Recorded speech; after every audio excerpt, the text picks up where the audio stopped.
Thank you. Can you guys hear me okay? Yeah? Good evening. Thanks to the BSA and the Bar Foundation for having me. I haven't been in Boston for, I think, 2 years. I was at MIT a couple years ago talking about the future of transportation. Boy, has it changed a lot in just 2 years. And really, that's what's most exciting for me about heading back into the private sector is the fact that this rate of change that we're seeing, particularly with technology and transportation, is really exponential versus linear. So the amount of change that we're going to see over the next 10 years is probably more than you've seen in the last 50 years. And what I'd like to do today is to talk a little bit about the history of transportation because, for me it was a bit of a fluke actually becoming a public official. I never aspired to that. I was never interested in fact, the government really upset me most of the time because in my private sector ventures, particularly when I had an electric food truck company and when I was a VP at Zipcar, I always felt like I was fighting with the government. And then having an opportunity to come in, when Adrian asked me to come in and run the transportation department, and it was right at the time when President Obama got elected, I realized there was this huge opportunity and that we were at this point where there was going to be a sea change in transportation. But it was also an opportunity to learn a tremendous amount. And then when Adrian unfortunately lost the election and we all left, I was going back to the private sector, but Ram asked me to come to Chicago for a few years to try to duplicate that change. And I actually knew what I was doing at that point, a little bit more in terms of how to work within the government bureaucracy. But I'll say it's very challenging. But now at this point, I think there's a lot that can be done between the public and the private. And that's the thing I'm most excited about now, is the partnership that can be created to really move mountains. And so I was going to talk a little bit about the history that got us here. And I think a lot of you looking out there look like pretty educated folks. So we'll breeze through that. I think you probably know a lot of this stuff. I'll talk about some of the projects that I was able to champion. We had a great team in both cities. And I want to be straight that I was able to lead and give vision as well as the mayor. But a lot of our job is to remove the obstacles so the great people in the department can actually do the work.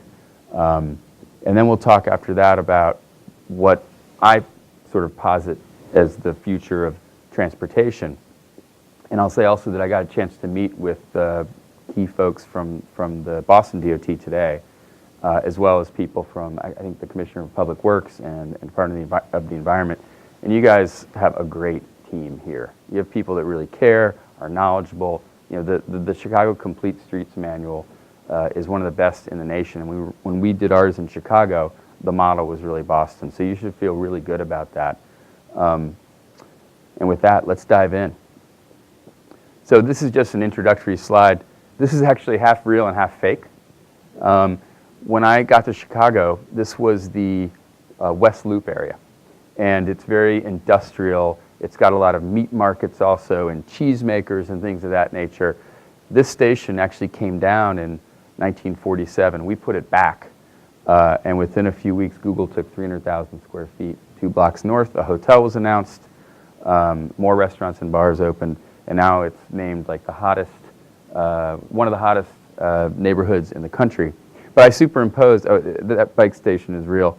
I superimposed some information and some new types of vehicles that I think are going to be really interesting and key to our city's transportation networks going forward.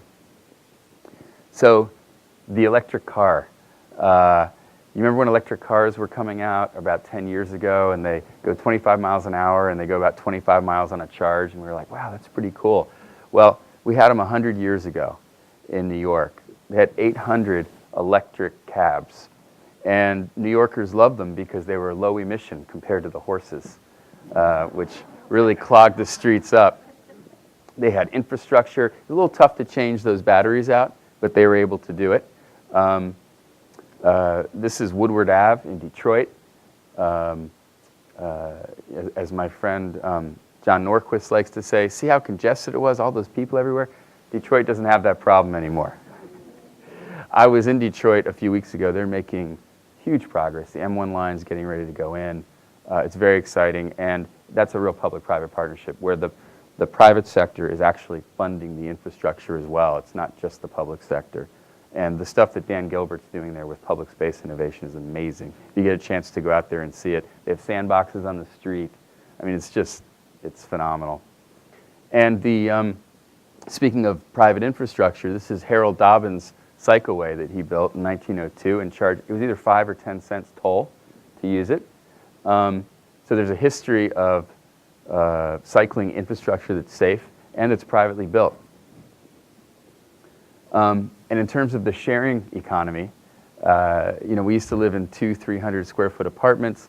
Often one mother would watch 4 or 5 families' kids while the other moms worked in the factory during the war. I mean, the sharing economy existed out of necessity back then.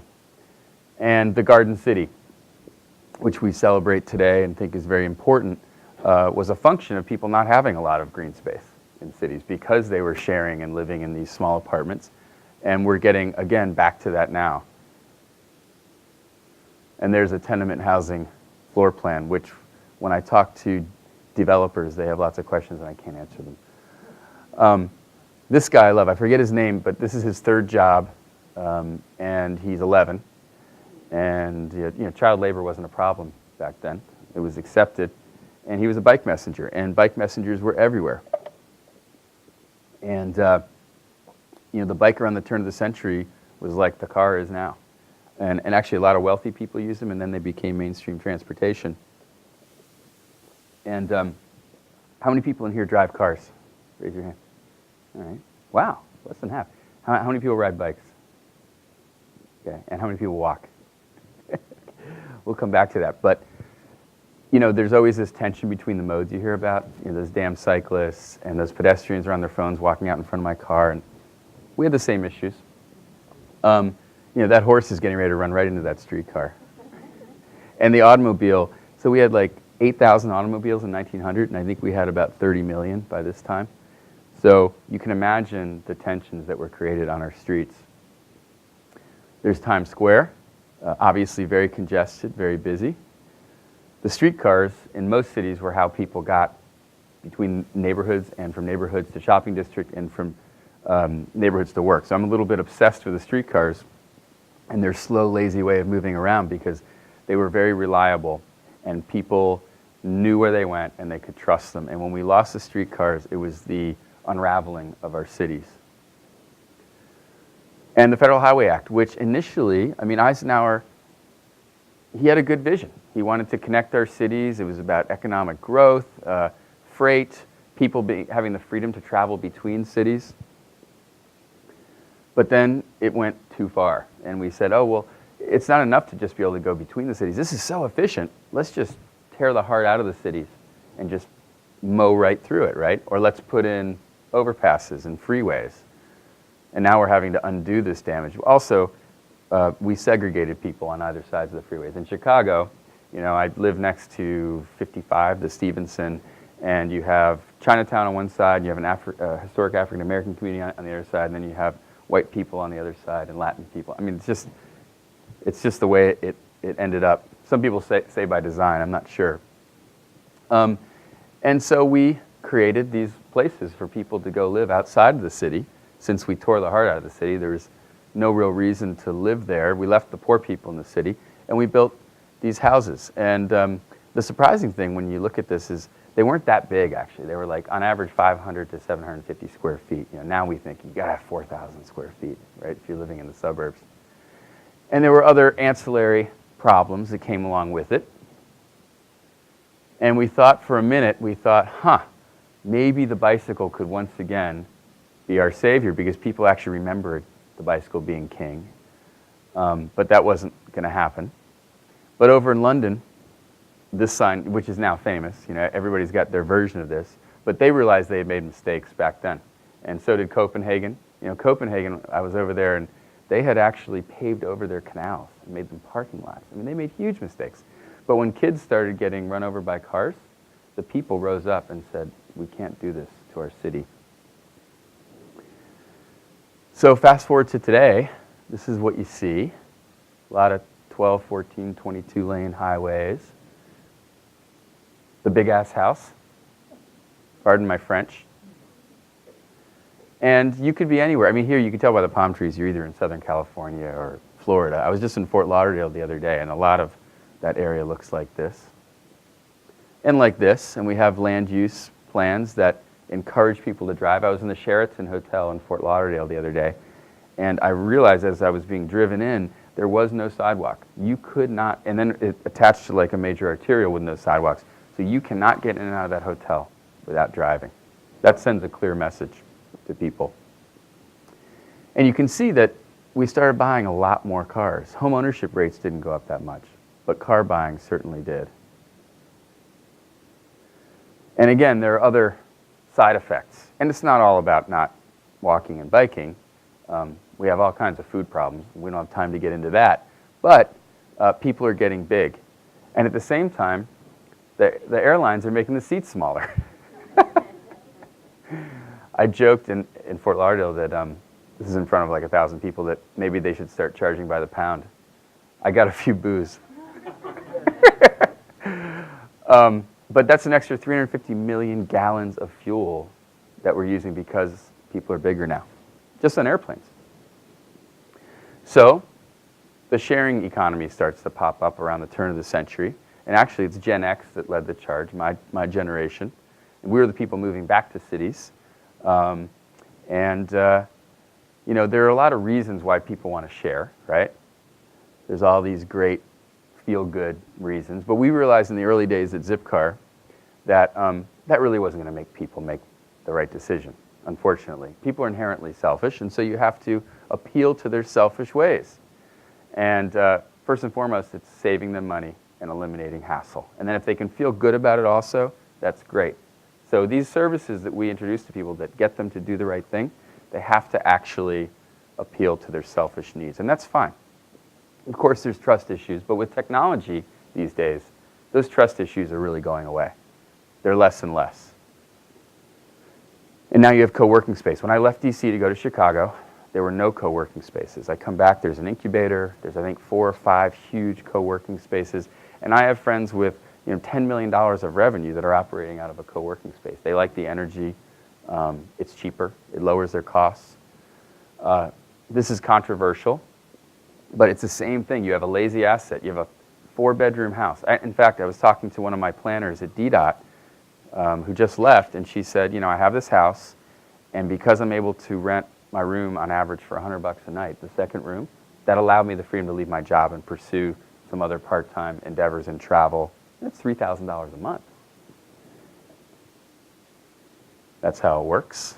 I use it all the time. And now you can get just about anything you want. There's dress sharing, there's hat sharing, there's purse sharing, you name it. And the thing is, younger people just don't really have an interest anyway in owning a lot of stuff. They're just less interested. They're much more experiential. They're interested in hanging out with their friends, going to the bar, living very close to all the things that they need. They'll spend a lot of money on a place to live and very little money on other things. And so, I think a lot of people think, not just me, that we're moving from a me economy to a we economy, which is a total shift. And every time I get into an Uber now, for instance, or a Lyft, I always ask the people what they're doing, and it's overwhelmingly, this is a part-time job, I'm getting my MBA, I have a company. Like, people are doing 3 or 4 or 5 things. I jumped in one today, and the guy said, this is only my second day, but I lost my other job, and I'm making more money doing this than my other job. So I don't know, I might keep doing it. It gives people flexibility, and in this time, where we went from 4 million people in the part-time economy in 2007 to I think we're up to 7.7 million now. People need that flexibility. So there's a whole supply side to it that's as important as the service that they're providing. Bike share systems are a great example of this, as well as a great example of public-private partnerships. And there's various models for this, but the most prevalent one is where the city capitalizes these programs, and then they're operated by the private sector. Usually they're performance clauses and such. And bike sharing, people think, oh, it's a sort of niche thing we have here, there, or yeah, we have it in Boston, but no, it's everywhere, and it's exploding in growth. I was lucky enough to work for a mayor who didn't mind being first at doing anything, and when I told Adrian we needed to launch a really large bike share program for it to work, he's like, well, he asked me 3 questions. He said, can it be the biggest? Because, mayors always want to do the biggest thing. Can it be, can it be biggest? Can it be profitable was one of the questions. And I said, I'm not really sure about that. And he wanted to know if it could be done quickly, because he wanted to have everything done quickly. So we got it done in 13 months. And it was 100 stations in partnership with Arlington County, Virginia, 1,000 bikes, which then was big. It's now like 316 or 320. And it really changed the way people viewed the bike in Washington, D.C. That combined with some infrastructure changes. And part of it was how quickly and simply it went in. Being modular, being mobile, you can just pick it up and drop it in. Being solar powered, so there was no big construction project like the system we had before. We had a little system. People loved it. So the second time I launched the system was in Chicago, and then we actually sort of knew what we were doing, so that helped. And having worked at Zipcar certainly helped as well. But we really, in both cases, marketed it as a private sector service. Like, it had to feel like Zipcar or Car2Go, not something that the government ran. And I think it did, and that's one of the reasons that both systems have been very, very successful. We also let the public pick the name for Capital Bike Share. We let them pick these station locations for Divvy. And as you can see, with Capital Bike Share, it's really, really exploded in growth. It's now in 3 states, so now it's in Maryland as well. So Maryland, Virginia, and D.C. So when we looked at why people would ride or wouldn't ride, safety was the biggest issue. People said, yeah, I'd like to ride. I'd probably do it, but I wouldn't do it out there today the way it is now. And it's not just about having bike lanes. I mean, bike lanes are very important. Bike share is important. Traffic calming is important. Redesigning your streets are important. Speed cameras are important. All of those things are important. And that's why DC's seen an 83% decline from 2000 to 2010 in fatalities. All fatalities. And it's because of all of those things. It doesn't hurt, though, that less people are driving. And part of it is this younger generation. We have empty nesters coming back to cities. They're like shedding their car, shedding the yard. And in fact, when you look at the data, the empty nesters and the millennials want most of the same things. Even living close to the bar. And if you look at it, we really peaked around the turn of the century in terms of vehicle miles traveled. And a lot of that, I mean, there's a lot of reasons. It's all the things we've already talked about, but it's also the rise of fuel costs. Fuel started to get really expensive. And when something's cheap and you view it as free, and people view driving as free, they're like, well, yeah, I spent 40 grand on the car, but now it's free. Well, okay, I have to pay for the gas. Okay, there's the parking space. Yeah, there's some depreciation, but I don't think about that. But for some reason in this country, we think driving is free.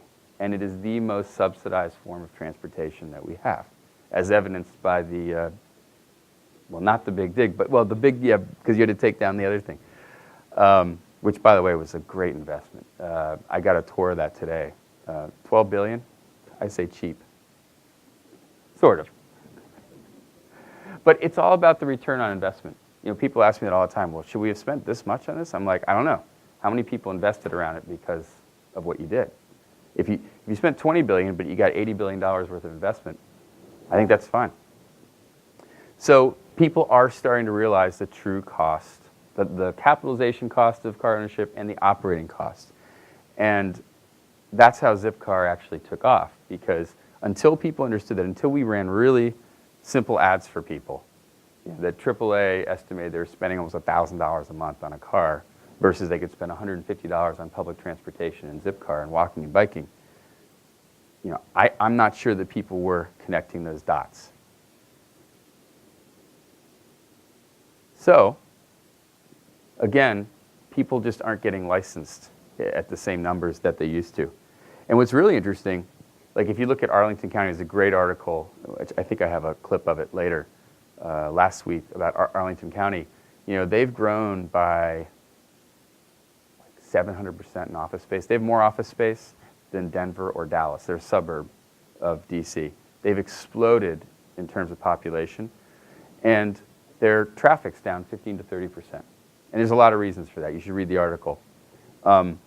But we've seen actually a drop in licensure. Even though we're growing by 1,300 people a month in Washington, we're seeing a 6% drop overall in people getting licensed.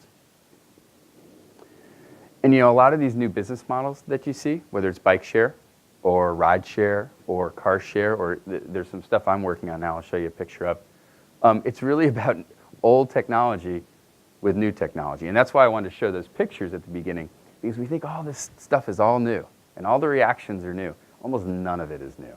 The only thing that's new is a smartphone. That's new. Hitchhiking's been around for, I used to hitchhike with my dad when I was a kid. He actually looked like that a little bit. So now you have Lyft and you have Uber, and it's just hitchhiking, but with a smartphone. There's more to it. I don't know why I put this in there. But again, nothing's new. This is really more about ride sharing than car sharing. They called it car sharing. Nobody wants to support Hitler. And that trend, which started in Europe and then came to the US, is now skyrocketing in the US. What was very important in Washington is to put high-profile car-sharing spaces on the street, which we did when I was with Zipcar, we did in like 04, 05.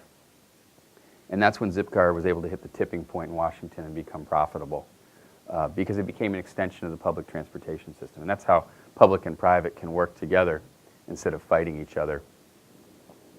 This just shows that younger people are more apt to use public transportation rather than have their own car. And the other thing is, not only do we have a safety issue, but people want to be on their phones all the time. Fine, be on your phone all the time. But how many times do you guys look out, whether you're on your bike or in your car or on the bus, and look down and see how many people are on their phone? It is scary. I can't wait till autonomous cars come. And it's also about infrastructure. We are rebuilding our transportation system. So this is that station that I showed you, that picture from down below. We built a beautiful new glass and steel structure, which really has reinvigorated this neighborhood. Great architecture. Carol Ross Barney designed it. From that catwalk, you have one of the best views of downtown in the city. That's the station at night. So by making these investments, and this was about $50 million, but we'll get hundreds and hundreds and hundreds of millions of dollars of return on that. There's it getting recognized. Infrastructure of hope in a city that needs it. And so we built more stations in Chicago, and this was a station that was going to reinvigorate a neighborhood south of me. I talked to you about that line between Chinatown. This is it. This is it. Chinatown's right down there. The African-American neighborhood's right over there. But it's also going to serve the convention center. So transportation modes can serve a lot of needs at the same time. And again, we're trying to make them beautiful as well. And there's new technology coming. So we're making these big infrastructure investments at the city level, often using federal money. But there's also new technology coming. These are real vehicles. I've sat in them. They're made by General Motors. People are thinking about what is the next generation of vehicles that are sort of context sensitive and of the right scale. You see a giant like Ford F-350. Like I was in Charleston a couple weeks ago, actually last week, talking to them about their city. And you go into this historic neighborhood, and the homes are 1680 to 1750. They're just amazing. They're beautiful. And then you see like these giant pickup trucks out front, and you're like, what is going on? And then you talk to the people, and they're like, well, we want to be able to drive everywhere, but they're historic preservationists. And so people have very particular feelings about automobiles. This is a new company that I've been working with, Organic Transit. This is a bicycle car, solar powered, goes 93 miles on a charge with if you have two German batteries. And people, entrepreneurs are really starting to ramp up and put interesting vehicles out there. The car companies are trying to scale down and build smaller and smaller and smaller and smaller cars. Very interesting to go from a bike up. And this is a vehicle that we're designing that I've never shown anybody. And this will be a modular vehicle that you can convert from a pickup to a cargo vehicle to a rideshare vehicle. And it'll be about $6,000. And electric, but you pedal it too. And you instinctively pedal it. Like when you get on a recumbent, you just start pedaling. It's the same thing. And another trend is the mega regions. And when I was in Florida, we had a very interesting conversation about all the things that could happen down there. And then there's the overarching issue of the environment, which is a very uncomfortable issue. And the fact that if scientists' predictions of 6 to 10 feet of sea level rise happen, then everything from here down will be underwater. And so, it's a very interesting dialogue, and how do you deal with that? But beyond that,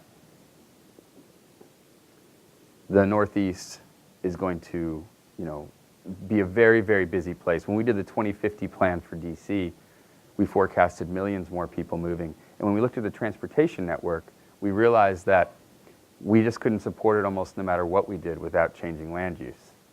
So people, because of places like Florida going underwater, or we even looked at like Bangladesh, we realized we're going to have this influx of immigrants, and that people wouldn't even be able to go between Adams Morgan and Fairfax necessarily, which is about 12 miles.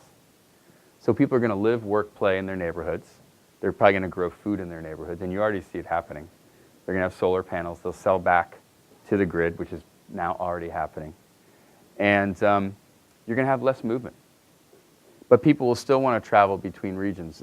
Now, whether high-speed rail will come to this country, whether we'll really invest in it, I don't know. I think it's going to come to California.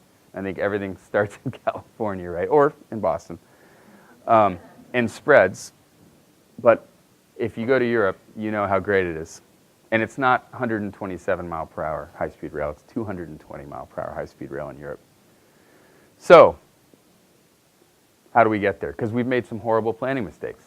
We know that now. From the 50s to, well, we're still making some bad planning mistakes now. But most big cities have realized that they need to change things. So one of the things that we did in Chicago, and the mayor was amazing. He's, Mayor Emanuel really believes in this stuff. And so it was great to work for somebody that was so inspired to make this change and progress. And he was fine with me publicly calling out the pedestrian basically as the most important person in the modal hierarchy. And you might say, well, why is the bicycle third? Well, because everybody is a pedestrian. Well, we got a lot of questions about why is the auto fourth. But transit carries a lot of people en masse. But we need to look out for the pedestrian who is using all of the modes. And I always tell a story about, my last year in DC, in DuPont Circle, this lady came in, she drove into the suburbs, parked just south of DuPont on Connecticut Ave, got out of her car, and was unfortunately run over by a truck and killed. And it really broke my heart. We had another situation where a woman was running and ran into, she had her headphones on, ran in between the wheels of a dump truck. I mean, it was her fault. So you see these horrible things happen. But even though she might have thought of herself as a driver that day, the woman in DuPont Circle, she was a pedestrian when she was killed by another truck. And so when you look at DOTs, people that were in my position and what they're looking at, it used to be very different. And when you go to some smaller DOTs, and a lot of secondary, tertiary cities, the transportation department is sort of like the Department of Highways and Engineering within some other department somewhere else. But in big cities, it's changed a lot, and it's really about much more. Like, you would never hear Ram talk about bike lanes without talking about jobs. And he was dead serious about it. I mean, he knew that we had 61 colleges and universities in the city. It's 221 square miles, 2.7 million people. He wanted to keep those people. He knew that people were graduating from college and going to the coast. Some of it was cool factor. Some of it was the ability to get around without a car. Some of it was health. He's a big believer in that. But it was ultimately about jobs for him. That's why he wanted to push that forward. And so what are we doing? What are we doing to achieve these goals? So again, looking at history, if you look at the 37-mile streetcar system plan that we put together in 2010, it will look a lot like a sector of the original plan, or the original 221 square miles that we had in the city. Subset, excuse me, not subsectors. So Pennsylvania Ave was one of those streets. Well, we weren't going to be putting streetcar down Pennsylvania Avenue anytime soon.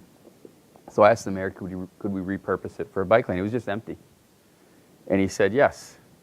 And now it's become this sort of iconic bike lane that people come from other countries and check out and ride.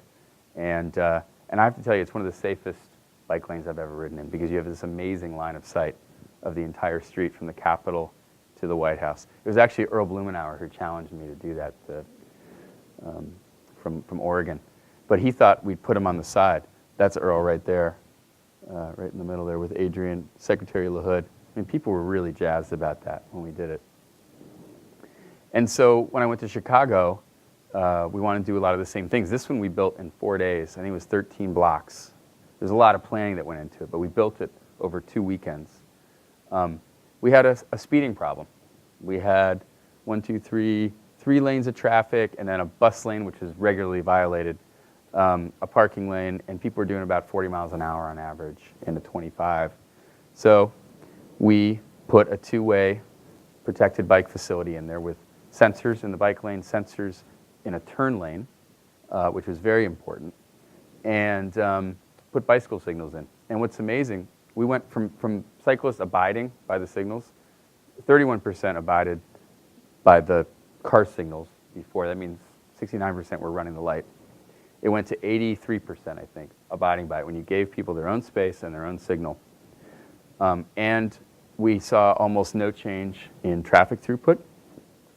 And that's something that a lot of people don't understand. There's a big difference between speed of traffic and throughput. You can go as fast as you want in a city. It doesn't matter. You're not going to get there any faster. And I'm not a planner or an engineer. I'm a business person, but I can even figure that out. I mean, you have a stop light or a stop sign every block. So you always see those people that jam on the gas at the light and then jam on the brakes. So this is the kind of thing that teaches people to go a little bit slower.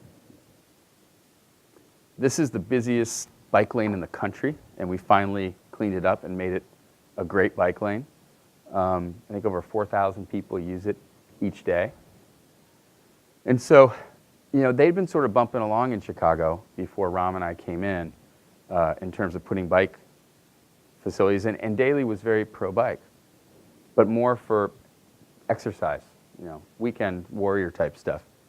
We were trying to make it a regular primary form of transportation. And so we really went at it, and they're going to hit the 100 miles the goal that we set. And it wasn't just the neighborhoods downtown. Ram's goal was a safe cycling facility within a half mile of every Chicagoan, regardless of neighborhood, color, whatever. And so this is an industrial neighborhood which connected probably 4 or 5 different neighborhoods to downtown. And you can see the bike lane helps to rationalize the space. It actually helps the street make more sense. Looking at this, I mean, we used to have people passing on the inside. It was just, there's a lot of reckless driving, speeding like crazy. This slows traffic down dramatically and gives a safe space to the cyclists. And it costs very, very little. I mean, if you want to come back later and do concrete or granite or whatever, you can do that. But a lot of these projects are very cheap to do. This is another important cross-section, I think. A lot of cities have these 4-lane boulevards. And in this case, we had a lot of elderly people living in those buildings on the left. It was a very long street. It was getting repaved. Whenever you're repaving or you're rebuilding a bridge or a project, it's a real opportunity to change it. So we repaved it, and we put it on what's called a road diet. It already had a bike lane. We made it a bigger bike lane with a buffer. We put a turn lane in the middle.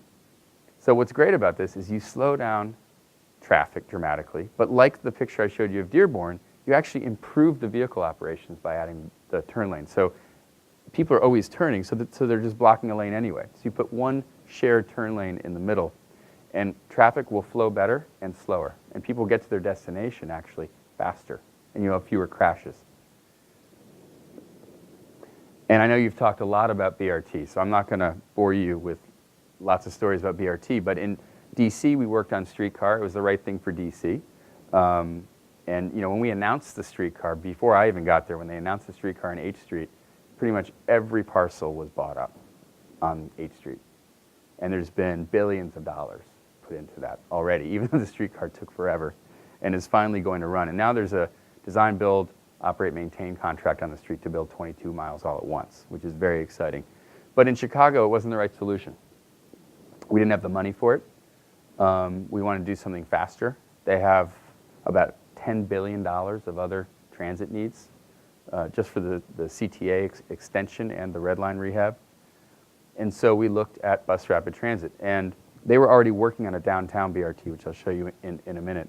But this one would be truly transformational. This would be the entire length of the city, for the most part, down to 96th Street, north-south. And if you know Chicago, it's sort of a hub and spoke system in and out. And there's nothing that really connects all the commuter lines, like the metro trains and the other buses and the CTA. This would do all of that at a fraction of the cost of rail. But it's always tough because you got limited space and you got to either get rid of parking in some places or you got to get rid of a travel lane. And in most places, we opted to get rid of a travel lane because the local businesses really wanted parking. Here's the downtown BRT. This is what it looks like now. This is right by the mayor's office. He's just up on the 5th floor. And my office was here to the right. And again, we're rationalizing the space. And you'll notice if you look up at the top, there's a turn lane. Turn lanes are key. We have a protected bike facility, a platform in what used to be the street, a bus-only lane, and 2 travel lanes. Right now, the buses in the loop, which is the urban core, go about 2 to 3 miles an hour. I can walk faster than the bus, and I regularly would and laugh. And so there's a real problem, and you're sending a clear message. Again, if the bus goes 3 miles an hour, why would somebody take the bus? And it affects so many buses from the suburbs or the suburbs in Chicago, if that makes sense. And there's, of course, technology that goes into it. Traffic signal priority is very important, so you actually give the bus the light. And that's one of the ways that you can speed it up. And there's lots of other technologies that go into it as well. So when we talk about the future, we know we used to have streetcars. This is actually the new DC streetcar. This is the system. This is actually 8th Street. The cars are being tested right now. They actually just started the parking ban on Monday, which is very exciting, so you can't park anymore. And I think they'll be running in just a few months. So in terms of like what's the future of transportation, these are some of my theories. I'm not going to go through all of them with you. But I think also one thing I am going to talk about is TOD. You know, people think of TOD as, and that's transit-oriented development, they think of it as a train stop. And I think in the conversations that you guys have listened to, or some of you have heard about BRT, there's a very good argument that any node, any stop on a BRT line, and I would argue up to a high-speed rail stop in the middle of nowhere in California, because I bet you people are going to build a city around that stop, or down to a bike share station in a neighborhood that everybody's advertising, we're a block from that bike share station, it's all TOD. I'm going to skip that one. It's also about public space. So one of the things that people don't realize is that most of the DOTs actually oversee a quarter to a third of the public space. So we have this opportunity to affect people's quality of life in a lot of different ways. The Bloomingdale Trail, I'm very proud of. The mayor, I knew about this before he asked me to come to Chicago. We had no budget for it. People had wanted it for 12 years, but not a lot of progress had been made. And he actually ran on it. He said, we're going to build this thing. And this links Humboldt Park, which is a Latin neighborhood, all the way over to Bucktown, which is a white neighborhood. And there's not a lot of green space. So this is going to dramatically change the way these neighborhoods feel. And the mayor didn't just want it to be a park. We have pocket parks and gateway parks. He wanted it to be an active use trail. So we went to work trying to get the line back from CP. It was a lot of work, but we did it. And we found the money. We worked with the Trust for Public Lands and the Park District, and we collaborated, and the private sector threw in money through TPL. And we started building these parks, actually, like pretty immediately. And now the entire trail is under construction. We went to construction last October. We did the groundbreaking. And the Chicago Riverwalk. Actually, before I jump to this, so that project had been sitting for 12 years, but within 2 years, we had figured out all of the legal issues, all the land issues. We had funded it. We did the conceptual design. We did the engineering. And we went to construction. And that's important because, again, I'm not a planner. I'm not an engineer. But if I leave you guys with anything today, it's that you can get these projects done fast, little or big. It doesn't really matter. And this is another one. The Chicago Riverwalk, probably the most valuable real estate in the city. We had done 2 blocks, like, not we, but they had done 2 blocks a couple years ago, maybe 2004. And there was always a thought that we should do the rest. So my team came to me, these guys in the agency that really had vision, our chief engineer and the person who oversaw the river, and said, we think we could do something really amazing. So we diverted $1 million from some other funds and projects, and we worked on a conceptual design sort of under the cover of darkness for a year. We had some really rough sketches. And I brought it to the mayor, and he just fell in love with it. And we had the river theater here. We had CPS classrooms and floating gardens. This is still being figured out. Active use of the river, which the mayor is very, very focused on. This is what it looks like now. These little areas over here, those open at night and they sell dollar beers. That tells you how we're valuing that real estate. This is what it's going to look like. Now, this project, once the mayor fell in love with it, we went to get a TIFIA loan, which is a low-interest loan from the federal government over 35 years, overnight treasury rate loan.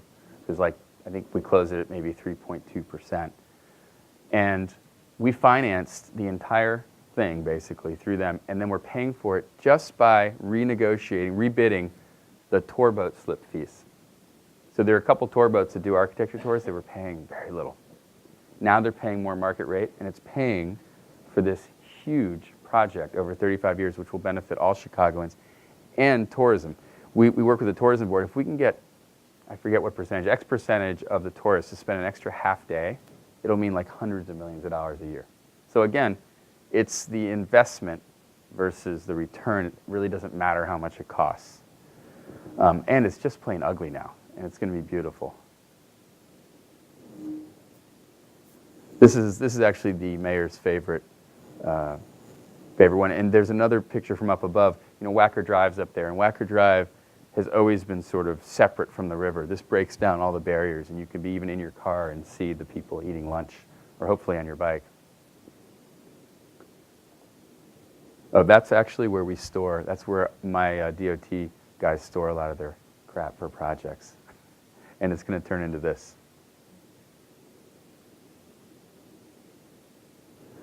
So not everything has to be a huge project. We have a great lady there, Janet Atarian, who's really focused on revamping public space. And she's a landscape architect, actually, by trade. And I work with her closely on this program.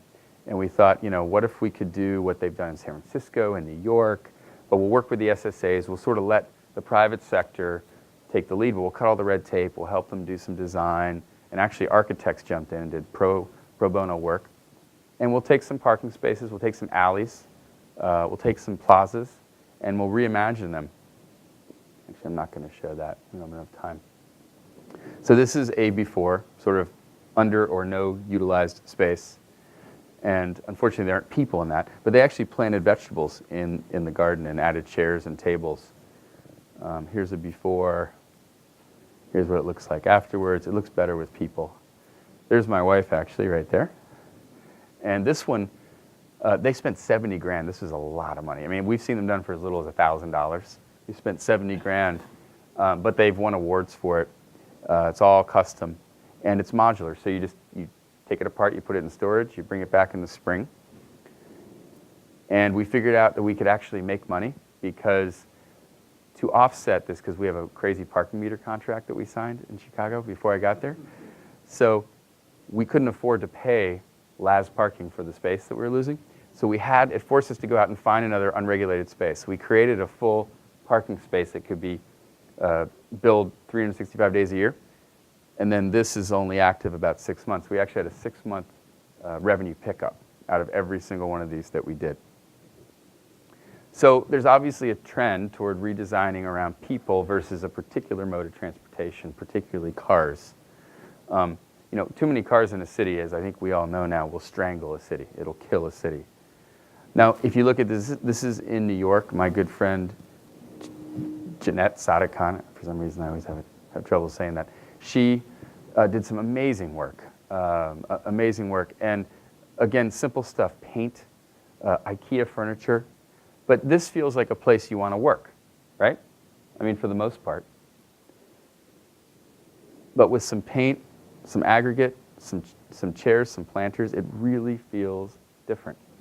And she did a lot of these, and then went back and did permanent installations in places even like Times Square. There's another shot. San Francisco. Actually, the first time I went and saw this, there were 3 naked guys sitting right there. I think they passed a law now that you can't do that. I actually sort of thought it was fun. It was just so out of place, There's like a guy in a business suit having a coffee on his cell phone. There's a naked dude. And they also have a great trolley system there. I actually saw one of the old DC trolleys in San Francisco. So again, here's Times Square. Back then, now. And look, this is a pilot project. Now it's being actually installed as a permanent project. That took a lot of courage. And the other thing I'll leave you guys with is, if nobody's complaining about what you're doing, if nobody's bitching in the comments section of the articles, if nobody's like giving you a hard time, then you're probably not working hard enough. That's not to say you can't do these projects with a smile. Here's one in Chicago that we're working on. We're basically taking space that was for cars and expanding a plaza next to a dense development. And look, when you do have road projects, sometimes there's only so much you can do. Sometimes you have to, like this is a gateway into the city from the suburbs. So we try to at least make it beautiful. So we put an LED color scheme that you can control with an iPad. It has 16 million different color combinations, and at least put some public art in that space. And there's definitely a trend towards integrating public space on big roads, arterials. You want to segregate the different modes. You have to, because people are going so fast. Nobody wants to ride next to a car, like ride a bike next to a car going 70. But on smaller roads, there's a move towards getting everybody together and just calming the traffic down to 12 to 17 miles an hour at the most. And you see that in Europe, and you're starting to see it here in the United States. This is the Indianapolis Cultural Trail, and actually the Indianapolis mayor is a fellow. He's in the fellow program that I'm in. And I mean, this is just an incredible initiative. It's not that big a deal in some ways, but they now have bicycle-oriented development as a result. And they're getting tons of investment around this cultural trail and bike trail that they put in. And they have the same thing going on in Minneapolis. How many people have been on the greenways there?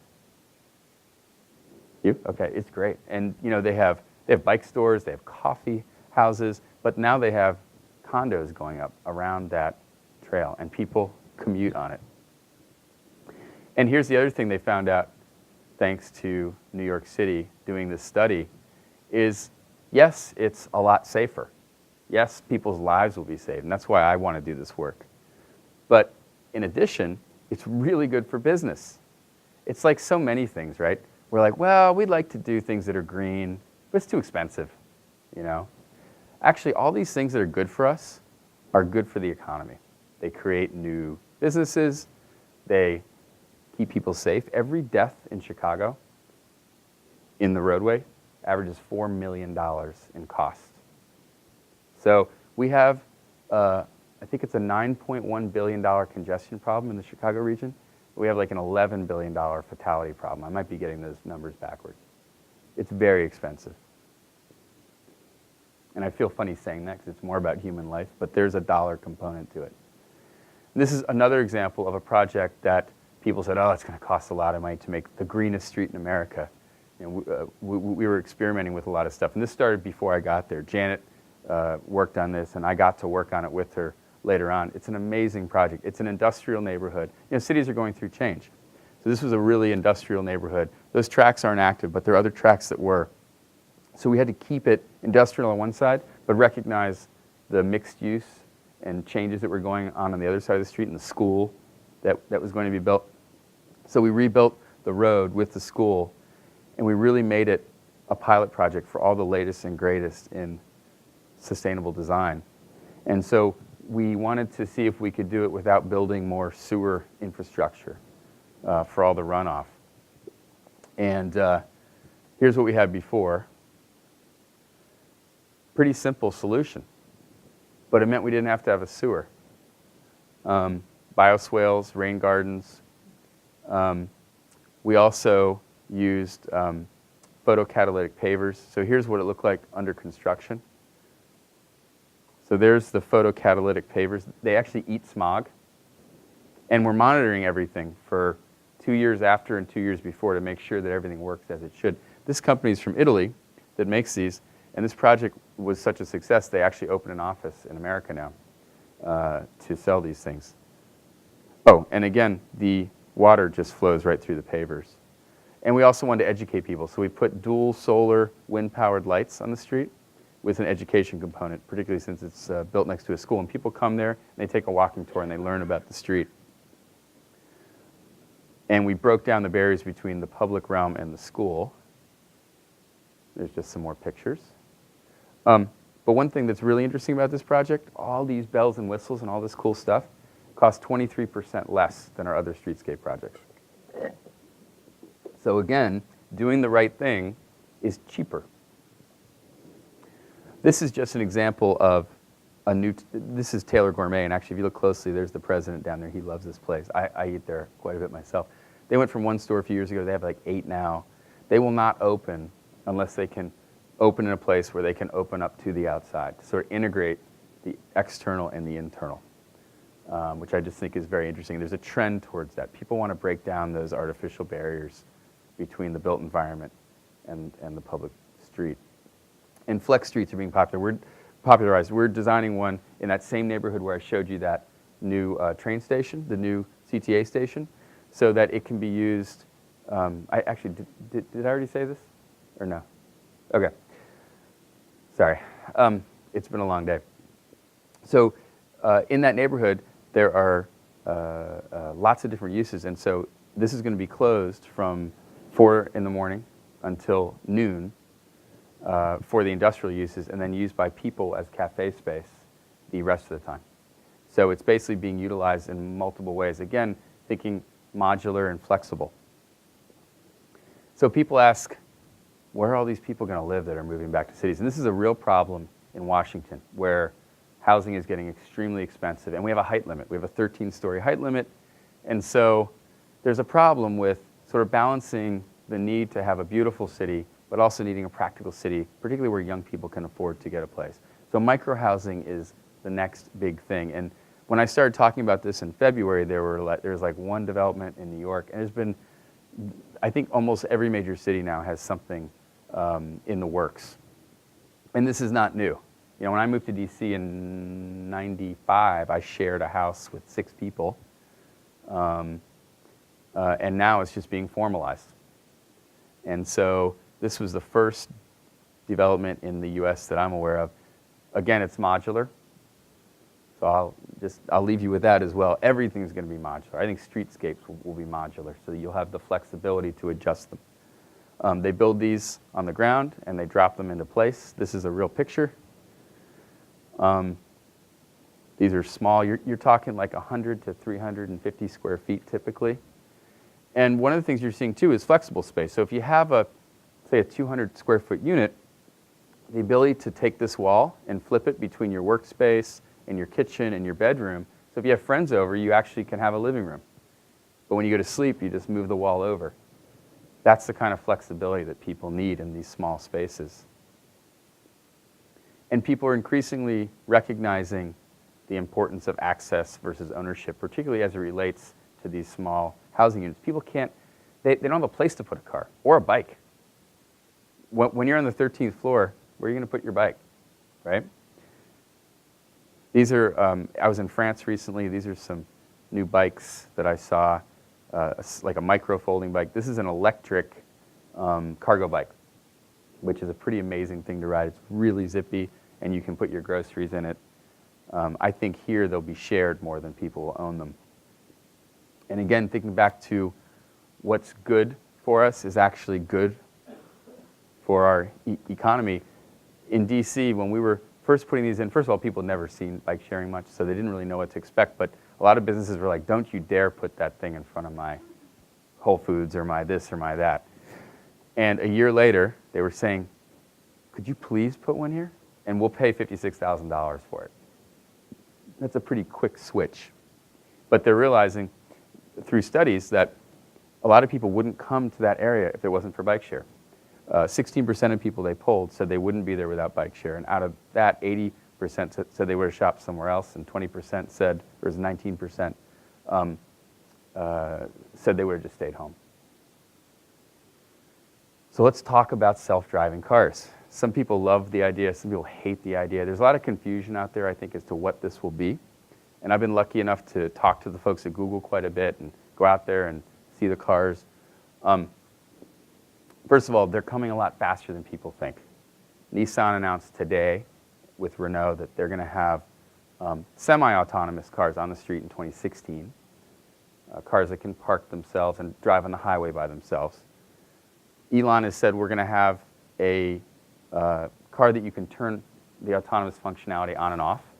So when you're in the city, maybe you might turn it on. You're on the highway, maybe you turn it off. And Daimler just showed off to the press their new semi-truck, their autonomous semi, which can do long hauls autonomous. So the technology is there, and California and Nevada have already passed laws, and every other state is racing to do it because they recognize also the economic potential. But there's a huge safety thing also. We lost 1.24 million people last year worldwide on our roads, either being hit by cars or in the cars. I mean, that's an epidemic. Cars or car-related fatalities are the leading killer of people 10 to 19 years old worldwide. So people don't think that way. They just don't think. And part of it's because in the U.S., I mean, we lost 32,000 people, which is more than we lose in any war that we've ever fought. But like when you add it all up. But it's sort of like, it's the cost of doing business. Well, we want our freedom to drive around. It's really unacceptable. And the autonomous car, whether you love it or hate it or think it's sort of a good idea or don't understand it yet, will change that. And it's going to come quickly, and the timeline for adoption is faster than people think. Of course, it'll take a while for the old cars to get out of the system. Government may speed that up. Government may say, you know what? If you want to drive in the urban core in Boston, you can, but you got to put it in autonomous mode, because we don't trust you to drive around all of our pedestrians. There's drinking and driving, distracted driving. Now, some people say it's more dangerous, but the public's way ahead. The public actually says, nah, we think it's a pretty good idea.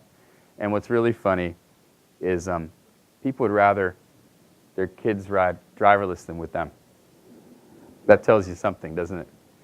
Sorry, this is a little blurry, but I like this picture because people have this idea of what an autonomous car is, and it's basically exactly what we have out there now, but just without people in it driving.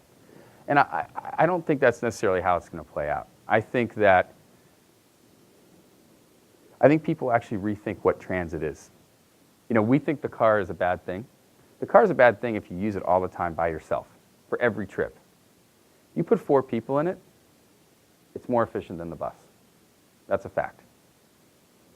So, the bus running at 11 o'clock at night getting 4 miles to the gallon with 2 people on it is not efficient. And I love transit, but we're going to have to rethink what is transit. And when you think about these vehicles that'll be able to move inches from each other in trains from the suburbs in the city or within the city or whatever they're doing, it may be it may become a part of the transit offering that we have. And I think this was one of the original MIT drawings for the Hiraco folding cars. But they may look different than people think. They may be bicycle cars that are autonomous also. This is going to play out in a lot of different ways. But I tell you what it does mean. It does mean that our urban form is going to change dramatically. It means that all those parking garages I saw in Fort Lauderdale when I looked out the window are going to be worthless. Because right now, cars sit 94.8% of the time on average. I mean, that's amazing. That is a lazy asset if I've ever seen one. Ripe for disruption. So the estimates when I was out at Google was that these cars could be active 95% of the time. It's a complete flip. So car share is being eaten into by rideshare because Uber's so easy now. The UberX, they dropped their prices 25%, so now they're much cheaper than taxi. Sometimes it's easier just to jump in an UberX or a Lyft than to go get a car-to-go or a Zipcar. So, you know, Google's already experimenting with, well, or they're thinking about, what if we put advertising in the cars? What if we make it free for some trips? So you got to really expand your thinking to think about how this is all going to play out. But if we get rid of the parking garages and we get rid of 80% plus of our curbside parking, think of how we could take that space and do amazing things with it. Wider sidewalks, real bike lanes, like they have in Copenhagen, Denmark, or the Netherlands. So I'm very excited about that. But then it's not all about infrastructure. So I have a few slides here because if people don't know what's going on around them, it doesn't really matter. You know, if they don't know what the options are that are available. So whether you're a private company trying to market your service or you're a public service trying to get the word out to the people, which is a little bit easier, it's nice to know what's out there. Transit Screen is just one company that's sort of taken a different direction. Instead of putting everything on your phone, they try to put things in public space right in front of people and make it really easy. This got a lot of play in Fast Company. They can actually project on walls. I think they're going to put one on the wall of the DOT in DC. And it's real-time information. How many bikes are available in the nearest bike sharing station? When's the next bus coming? How long will it take me to walk to the metro? And if the train's coming in 6 minutes, I can get there in 5. I'll do it. And here's Ride Scout, which is a company that does this type of thing on your phone. And so you can see all the different options. This is Leap Transit, by the way, which is like your bridge here that's springing up in Boston, and Black Line in Chicago. It's the new private bus service. It's the Uber of buses, which is very interesting because local bus service is one of the most inefficient transit services that we have. And if somebody can do it cheaper and better, I think that's going to be very interesting. So, in a nutshell, you know, what kind of city do we want to live in? You want to live in that city or this city? And that's what cities are facing these days. And the thing is, people are voting with their feet in their pocketbooks, and they want to live here. And people are taking notice.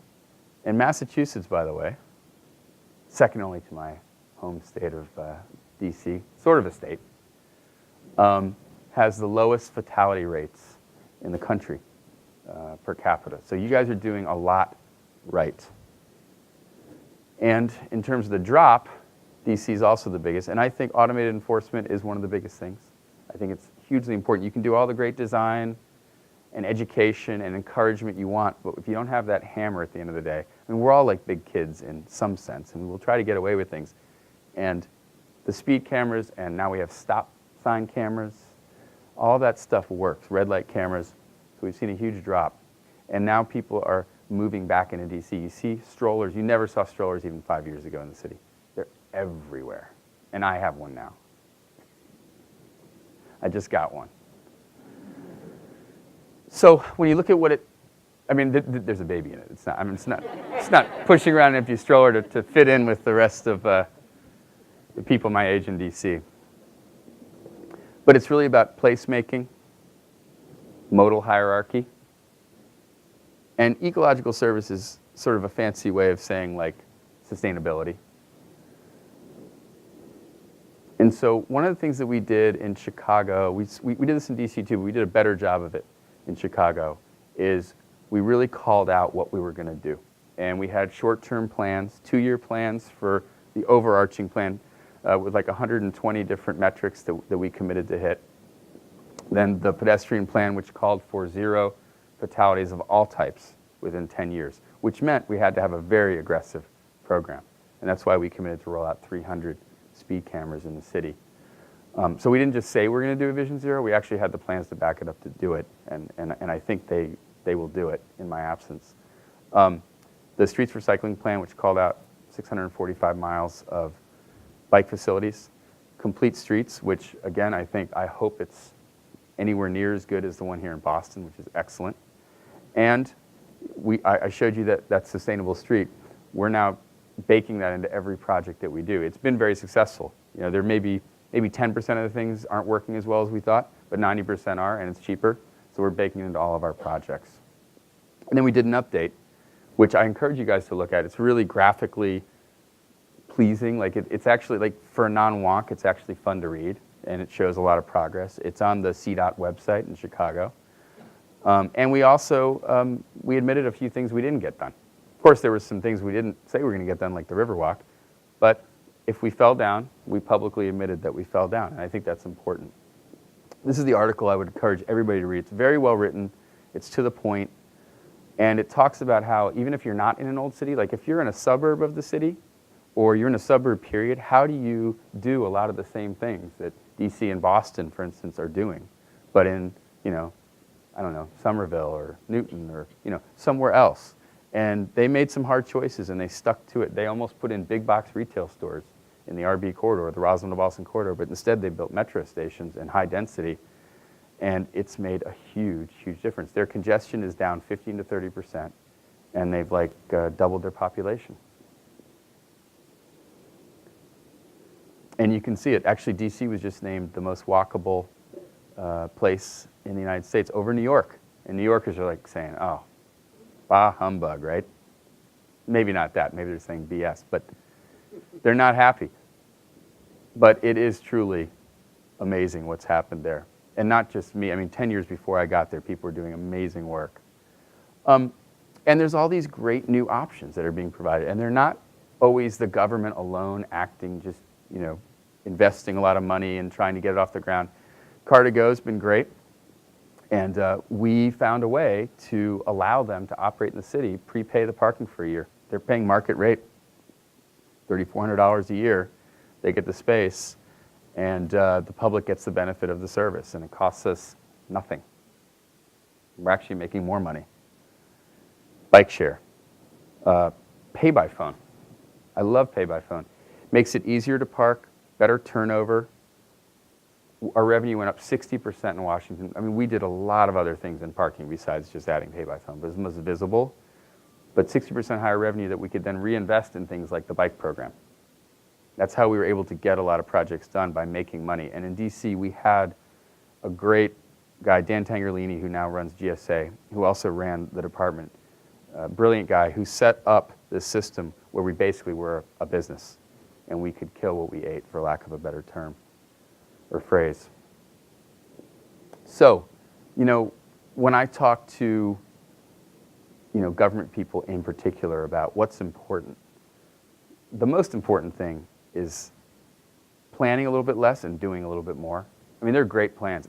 Both of these jobs that I had the opportunity to come in and find amazing plans on the shelf. But the public doesn't get to experience it unless you actually do it. And so, you know, what I try to do was turn these things into action. And I was lucky to work for two really action-oriented, amazing people. And you know, everything's happening at the city level. The federal government is totally mired and stuck. The state DOTs and state leadership, you're lucky here in Massachusetts. A lot of states are also mired in Republican, Democrats warring back and forth. And you know, it's the mayors who are basically on the front lines, dealing with constituents daily, and making sure that their city is economically viable. They have to. So they have to make hard choices, and they're making the right choices. and not just in big cities, in places like Austin and Charleston and Chattanooga. And it's about the return. And people are so focused on, oh, this is a big project, it's going to cost all this money. Sometimes you don't have to spend any money, but sometimes you do. And if you do, when we did the streetcar, I worked with Harriet Trigoni, who ran the planning department, brilliant lady, who's now working for Obama. And she did the land use study right alongside me, and we saw just huge upticks in land value and development, particularly if we could raise the height limit around the streetcar. So, I think that the private sector and the government, you're going to start to see blurred lines, and I know that scares some people. But I think the government's got a real opportunity to frame the conversation. And I think that, like the whole ride-sharing thing with Uber and Lyft, I think the ride-share companies did a pretty crappy job. I think the government did a crappy job. And I think what's been interesting is that Uber has shown people that if you don't want to work with us, that's fine, but we're going to do it anyway, which has been an interesting balance to the equation. I'm not saying I support that, but I'm just saying it's been interesting. And I think that with autonomous vehicles and some of the other technologies that are coming to the fore, I think you're going to see a lot more partnership. I certainly hope so, because I think it's better for the public if we do that. I think that the government's going to be really focused on operating the transportation backbones of cities, the bus rapid transit network, the subway system, the airports, all of that stuff. But I think private services will fill in a lot of those gaps, particularly first and last mile. Parking garages, don't invest in them. I was sitting with like 10 developers, and they all have projects underway, and I said, if you're building a parking garage, you're pissing in the wind. And they were like, what? I said, it's just going to be absolutely worthless in 10 years. And I said, look, some of these things aren't going to be done for 5 years. So you do got to think about it now. And with that, I will take questions. If you text Gabe to 52886, I'll add you to a little list that I am creating. And you can follow me on Twitter and go to the website. Thanks for listening. Great. Testing. We have 2 mics. We'll be walking around for whoever has questions. Did I go over time?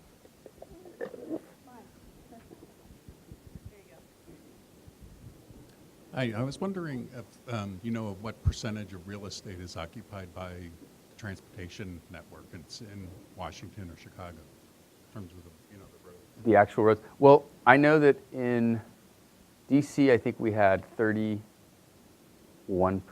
of the public space, but that includes, well, yeah, it's sidewalks and roads, but then there's also some other things that we controlled, like pocket parks and parcels of land. But I'd say it's probably pretty close to that. And in Chicago, I think it was more like 23%. So it's a lot of area. Yeah, and then of course Park District, like in Chicago, the Park District has 570 parks. So they have a lot of space. And you have the Forest Preserve and others. And in DC, you got Rock Creek Park.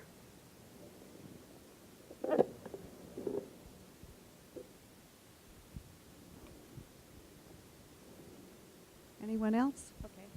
Don't be shy.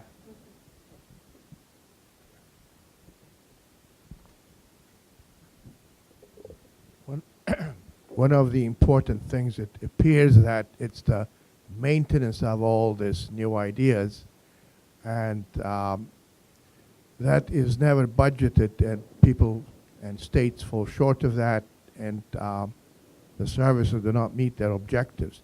Mm-hmm. How can the private and the public sectors join forces to achieve that? Great question. I think that's true. A lot of times like even with 100 miles of bike lanes in Chicago, we didn't really think too much about how we were going to plow them or clean them until we had the first few up. And they were like, Then we realized the first one that we did was too small for the street sweeper. So then we went back and said, okay, all the future designs have to be, this many feet. And then we looked for customized equipment, which we realized was sitting at the airports that wasn't being used. And so we were able to piece it together. But that's a very good point. And I think you have to look at operations and maintenance when you're doing the design of these projects.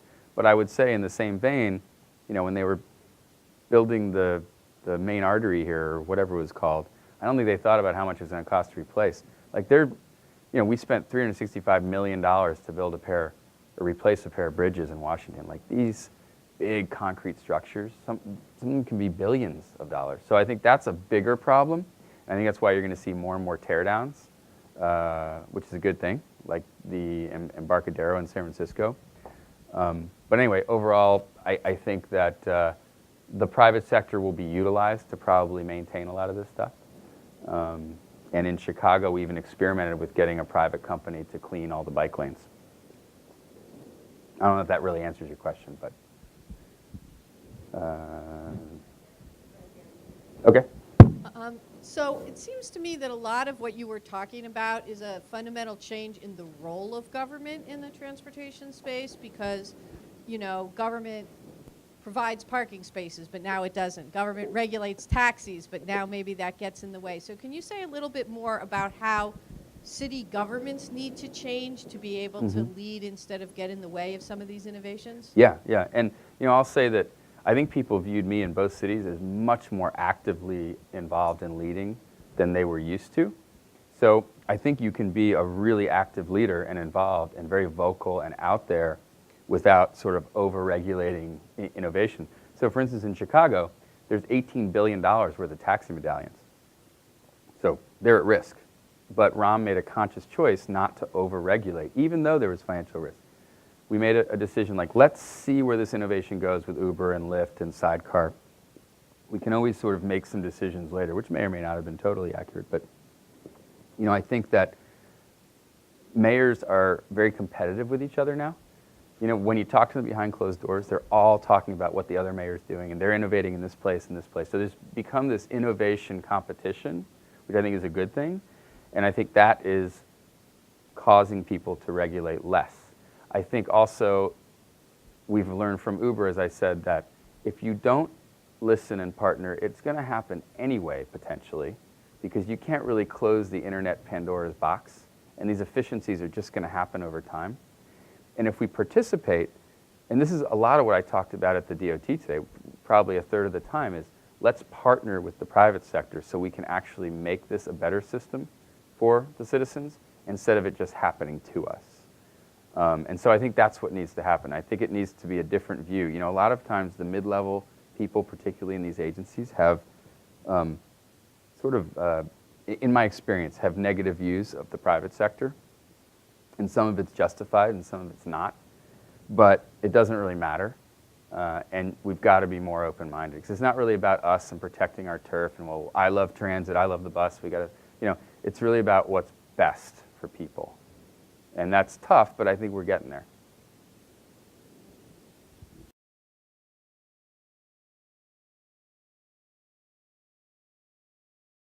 Chicago. One of the big issues that seems to be, at least around here, you'll see it when you leave here and take a look at Atlantic Avenue, and let's say you want to take a cab and get to the airport. I don't know if you're doing that. There's a lot of pushback now because of traffic congestion. We put the big dig, you know, we put it underground. However, above ground, we still have roads and stuff. And so I'm wondering, as somebody who sees what's going on and has a future look as you do, I wonder if you could comment about how you see peak hour issues of traffic based on the innovations and the kind of things that you're doing and that you're seeing. I mean, it's a great question. It's sort of a complex question and answer. Yes, I I'm mean, I sure think, it is. Well, you know, people realize that congestion is not a bad thing, particularly if it's the right kind of congestion.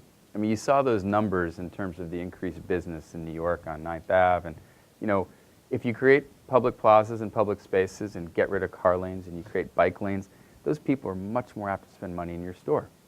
Because when you're going by 50 miles an hour, you're not going to buy anything, right? And so it's really sort of basic in that way. But in terms of moving people, you know, there is a realization now that you can't build your way out of the congestion. The more you build parking garages, the more you expand car lanes, you just clog things more. But then you've got to have other options if you're going to get rid of the lanes. So it's a bit of a sort of carrot and stick scenario where like I'm working with Charleston right now. We're talking about, how do we have fewer cars downtown? Well, they have an abandoned rail line down the middle of the city. So we're looking at what if we move the visitor center to the edge of the city, and what if all the tourists parked there, got on a train, came downtown? And I think that's where like rapid transit is so key. Every airport, every suburb should have some sort of premium or rapid transit line into the city. And really all of these other things should be filling in the gaps. I mean, if we're at a point where people are taking autonomous cars from the suburbs into the city every day, we're in trouble. And that's not a good thing. So you need rapid transit. And ultimately, though, that's why I always come back to the fact that you can't reach every suburb with rapid transit. It's just too much. And that's why we've got to get people back downtown. And that's why we have to raise height limits in some cases, or we have to relax some standards or something. Allow people to build the granny flats behind their houses, because we got to get more people closer to their work. Or that's the ultimate problem. Just sort of like the real elephant in the room with a lot of the problems we're facing environmentally is overpopulation. And until we talk about that and how we're going to deal with it, which includes land use and transportation, we're never going to really fix it. So I don't know if is that a pretty broad answer. What about tie-in with rail? I wonder what improvements are being made, say, at Union Station in Chicago and in D.C. and, God help us, Penn Station, if anything will ever happen there. Well, Union Station I was on the board of, and John Porcari, who's the deputy secretary, was on the board with me. Great guy. He's now at Parsons Brinkerhoff. And we worked hard along with the other people on the board and Eleanor Holmes Norton to sort of rethink what Union Station could be. And there's new leadership there. The woman who ran the state DOT in Maryland, who's amazing. And we actually converted one of the bus decks. They've been talking about this for years. We took one of the bus decks and converted it to, or a parking deck and converted it to a bus deck. Excuse me. So the circulator buses go there. The inner city buses all go there. So we got them off the streets and put them there. We also built the Met Branch Trail, which is a regional trail system, into the station. We also built, and this started before I got there, we built a sort of bicycle superstation there where you can commute on the regional commuter trains and then leave your bike there. And then we also put very big bike share stations there. And we recently, the city just put in a big protected bike lane next to Union Station all through NOMA. So there's a lot of effort there to make it a regional transportation hub with every single option there. Chicago's a little bit farther behind, but the bus rapid transit I showed you in downtown does link, basically the hub is at Union Station, so we're taking the adjacent lot and converting it into the bus rapid transit center. That'll help a lot. There is bike share, and there's work to expand the platforms, because eventually high-speed rail is going to come into Union Station from Milwaukee. And so I think it's running to the DeKalb now. I don't even know how to pronounce it, D-E-K-A-L-B. But anyway, without going too far off, that's what really needs to happen there. They have an expansion problem. And actually in Washington, D.C., Amtrak wants to expand there as well. Those are very, very, very costly projects. So there's a real discussion about whether you do it there or do you build some extra facilities nearby. Ben, could you hand the mic to Bill?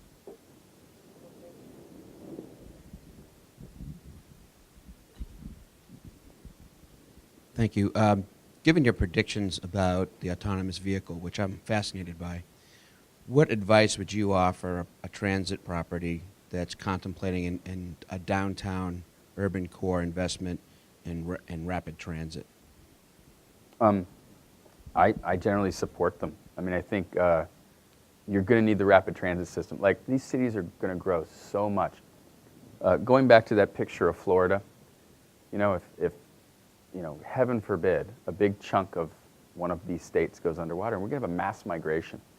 So I don't know if you can build too much transit. I think we're behind the 8 ball. When you look at what they have in Europe, with just layers and layers of light rail and trams and streetcars and buses and safe bike facilities and high-speed rail between cities. We need everything we can get. I'm not saying we should throw the kitchen sink at it, but if somebody wants to put a streetcar down the middle of the street outside and it makes sense and you think there's some land use potential, I wouldn't worry about the autonomous car sort of coming along and cannibalizing it, if that makes sense. So with so much money in transportation departments going just to maintenance, are there any strategies that you see in kind of repurposing maintenance money if you can change, the old pre-existing transportation structures? Well, that's a great question. And going back to the gentleman in the back's question, you look at New Jersey, they don't have any money at all to build anything. Everything goes not only to maintenance, but maintenance payments on the debt. So the problem is you build these superstructures, and then they last 30 years, and they got to be rebuilt. But nobody plans for that. So that's why they're coming down. So I think, yes, but the problem is we've gotten ourselves into this predicament where the mayor's got to tell the public that we don't have the money to rebuild $5 billion worth of infrastructure, and that's a very hard conversation. But what I'm encouraging cities to do is to look at their road budget. I'm not saying they shouldn't pave roads, but be smart about how they pave roads and see if you can divert some of your road budget and maintenance budget, because most of the state DOTs just want to build roads and roads and roads and roads. Not Massachusetts, but a lot of others. And if they can start to invest in the future instead of putting Band-Aids on the past, we'll be better off. But it's a painful conversation to have with the public when somebody's living on a pothole-ridden street. Either that, we got to have some chutzpah or something and raise the gas tax, which has been at the same rate since 1992, which is why so people say, well, we have this gas tax of 12 cents and it pays for everything. It doesn't pay for anything. It doesn't cover almost any of the costs.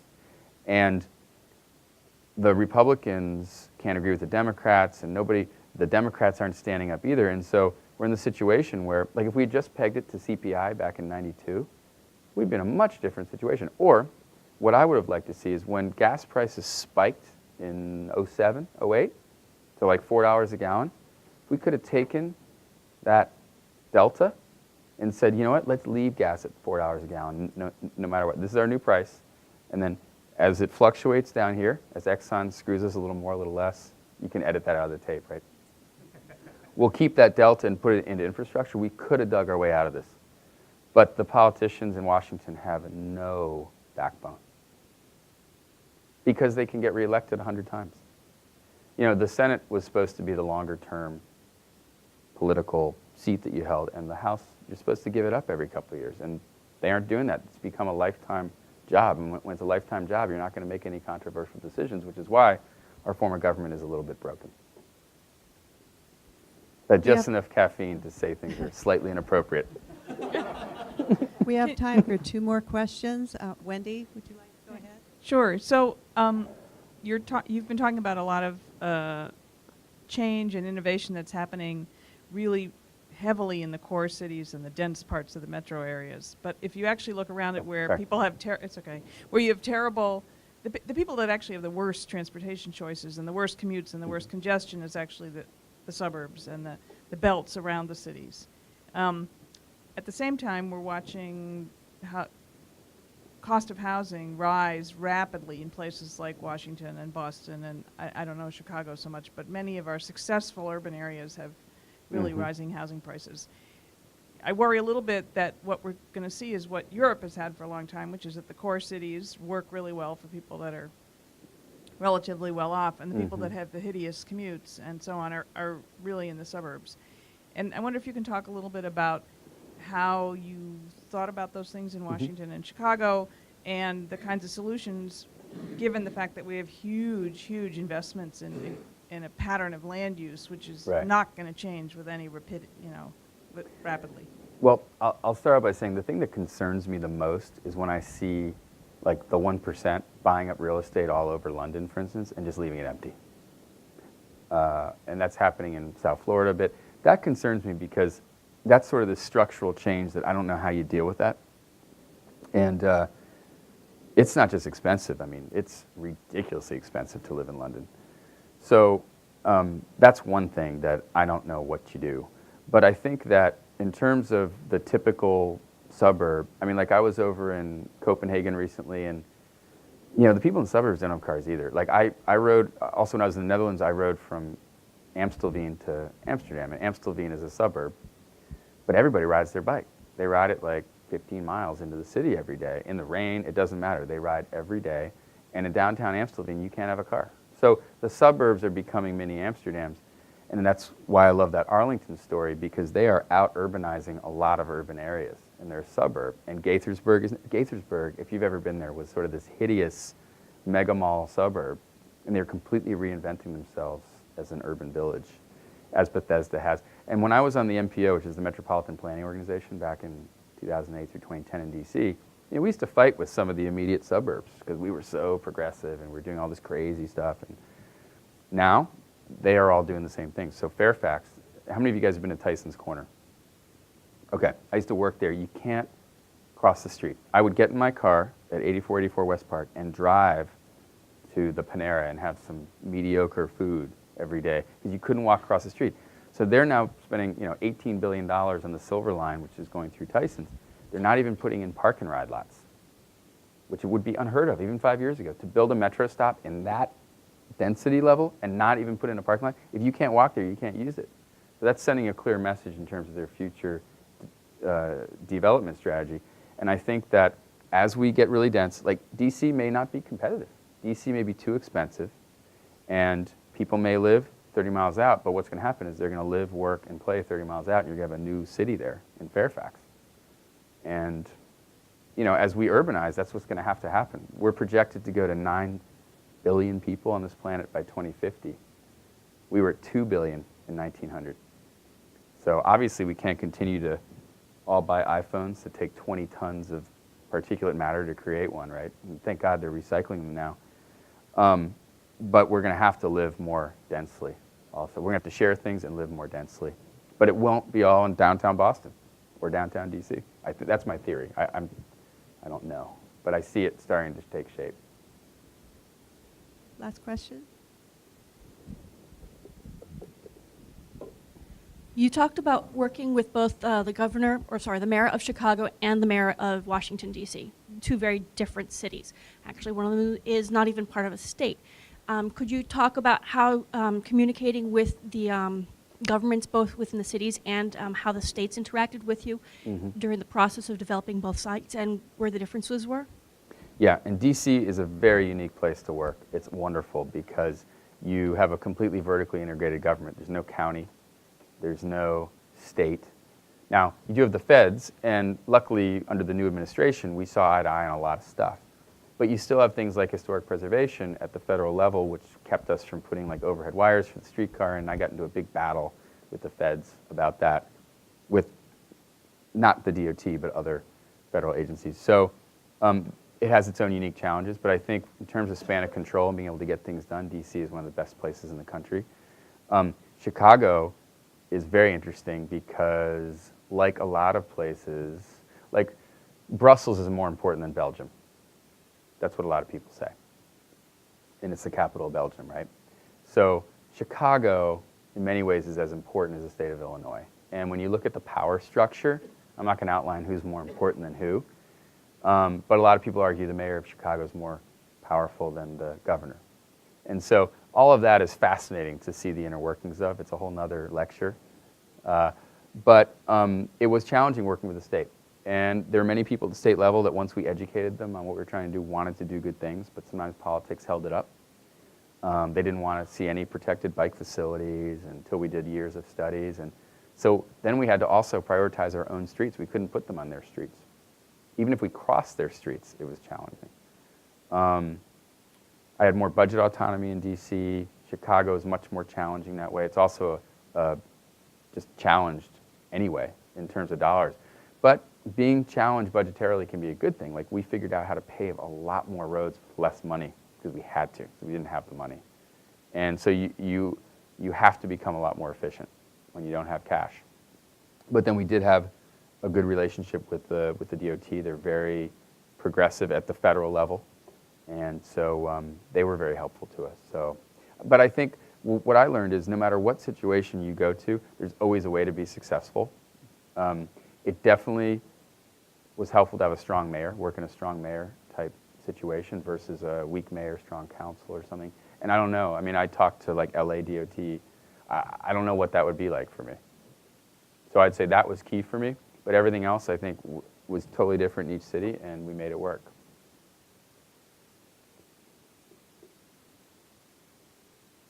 Is that it? All right. Thanks, everybody. Complaining about what you're doing, you're not working hard enough. I think that's a great idea. Thanks. I'm Mike Davis. I was president of the BSA last year when we started this series, and now I'm on the board of directors of the Boston Foundation for Architecture. I want to take just a second to tell you about the foundation. Well, David Dixon did a great wrap-up of this series, so I don't have to do that, Eric, right? But if you missed any of these talks, they're all archived on the BSA website at architects.org, so you can go back and see them. David also talked about the charrette, so I don't have to do that, right, Eric? And but if you want information on the design charrette on the transportation future, then subscribe to Currents. Go to the BSA website and check the box that says I want to get the email from you. Like you don't have enough email. Subscribe to BSA Currents. So now let me tell you about the Boston Foundation for Architecture. This series came about from a collaboration between the BSA and the Boston Foundation for Architecture. The foundation is the BSA's partner organization. We're a charitable and educational foundation. We were founded in 1984. We've been giving grants to design-related, community-based activities since 1984. But we now have a new vision for the foundation and a new mission. And our vision is, with the BSA, to deepen the public appreciation for design by engaging community, inspiring vision, and provoking change. And how did we do tonight? Engaging community. That's all of you. You're definitely engaged, right? Inspiring vision. I think Gabe took care of that. He delivered the vision. And provoking change. Let's imagine that beautiful, sustainable, funded, equitable transit future that we're all dreaming about. And let's work together to make that happen. If you've enjoyed this series and you want to thank the Boston Foundation for Architecture for helping put this together, here's what you can do. You can donate 1 hour of your time and come to one of our introductory presentations. We call them Meet the New BFA. And we're having them here at the Space, at BSA Space.